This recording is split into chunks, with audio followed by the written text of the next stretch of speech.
Well, Mark, another year behind us. Talk a little bit about the preparation going into this year's draft and what the Kings were targeting, and then the results and the outcome. Well, one of the things we were targeting going into the draft is over the last 7 years since Rob took over in 2017, we'd built a pretty impressive prospect pool, which has slowly been whittled away for the right reasons, to get the Fialis, to get the guys. So where we once were dealing from like a position of strength and quantity, in the last 2 years, it's been, we've been giving up first round picks. We've been trading the guys that were drafted in the first. So our goal was looking at the draft, we thought, it's why we traded in the first round.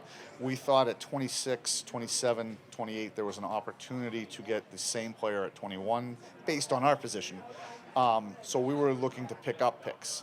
So that was the method going in. We did the analytics, we did the draft scenarios. We ran, I'm pretty sure, Hayden would know for sure, but I think we ran 32 simulations. They all ended with the same 3 players or the same 4 who were all actually in their tier of players that we wanted. So it gave us really good confidence to move, to take that, to try to get more picks. So we kept our first, moved back, and added a second, which is huge. I mean, we had no first and no second last year. We had no second this year. Like, that's no third. That's a long, long time for good players to leave you. So getting 57 was a big deal. It gave us not only more picks, but picks in the, not quite the sweet spot, the top 50, but right there. So that was the thought going in. It was also good too because we picked up an extra 7th, which allowed us to move up and draft Woolley. Without that extra 7th, it's tougher now to go back into the draft with and now make even fewer picks. We want to make more picks, we make fewer picks. We traded the 4th, obviously, and a very good deal for Janot. So it's funny, getting that extra 7th actually gave us the versatility to do it and still come out with 4 picks in the draft. So we were able to trade one for Janot, able to trade one to move up for Woolley, and still make the same amount of picks with an additional second going forward. So that was, it played out slightly differently with the Janot thing, but the method and the plan going in is what allowed us to do that. And when you look at the Kings, like over the last few years, the veterans that you just talked about that they acquired, has that changed what type of player you guys have targeted in the draft, or has the player changed just because of the changes in the game? Yeah, it's the only time you really change is if the first time we changed the philosophy when Rob comes in and replaces Dean, there's a different philosophy. Now Rob adopted some of the things that Dean did since he was there, and he went away from some of the things that Dean did.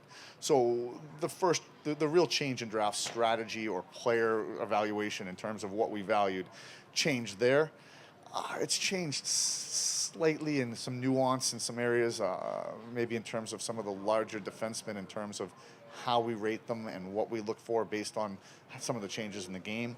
But in terms of the evaluation, the major change was philosophy when Rob got in, and then very slight changes, like maybe just, not foundational changes, but, you're building a house, maybe slight decorating changes.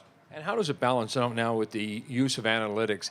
How much, like percentage-wise, again, not exact percentage, but how much do you figure analytics plays into some of the decisions you and your group make? We don't use analytics at all. The NHL shouldn't use analytics. It's terrible. If you use analytics, you're probably dooming yourself to never succeed. So we don't use them at all. But no, it's hard to say how much we use them because we don't want people to know. But no, analytics helps us. You got Hayden, you got Rob, and you got Paul. They can do just on the floor, just the foundation stuff. That's easy to talk about. They can do a foundational level of work that would take our whole staff a full year just to do. And we wouldn't be able to scout, just to do the foundational work and the stuff. Then they can go to the next level, and we can't even we'd have to hire 2 more staffs. So just in terms of providing information on demand, like that's the other thing too. Like, if I ask a question, all the scouts got to go through, they can get it like this. So the immediacy of information, the amount of information, and I'm diminishing what they're doing because I don't want to talk about what we're doing, but they do a Herculean amount of work in the time that we would have to do in 2 or 3 years. So as I said, the immediate information, I don't mind talking about it. They're unbelievable. But I talked about the first round pick. They were front and center in allowing us to present something to Rob that he could easily digest, that we could say with high level of certainty A, B, and C would happen, and A, B, and C happened. So the predictability, the projection with that first round pick, I don't think I could have presented it to Rob in the way we did and in the certain we did and give him the comfort level he did without the analytics there. And then the greatest thing is when the analytics and the scouting match, when you have Chris Byrne or when you have Nick Sinclair, Brian Denny saying, because in some of the areas, these are the guys we think we need to draft. They match with the analytics. What they say matches with the analytics. Where they think they're going to go matches with the analytics. Now you've got a super high level of confidence in everything that was said. So it's not bad if they don't match, because then you dig deeper into it, and that gives you other avenues to go to. But with that first round pick, everything aligned. The scouting was, those were the guys that our guys saw the most. It's circumstance. It would just happen to be that, in Windsor, when Teddy and Andy are going in to watch the U.S. development team in their area, Windsor's 20 minutes away. So Teddy and Andy both saw Green Tree play. Nick Sinclair.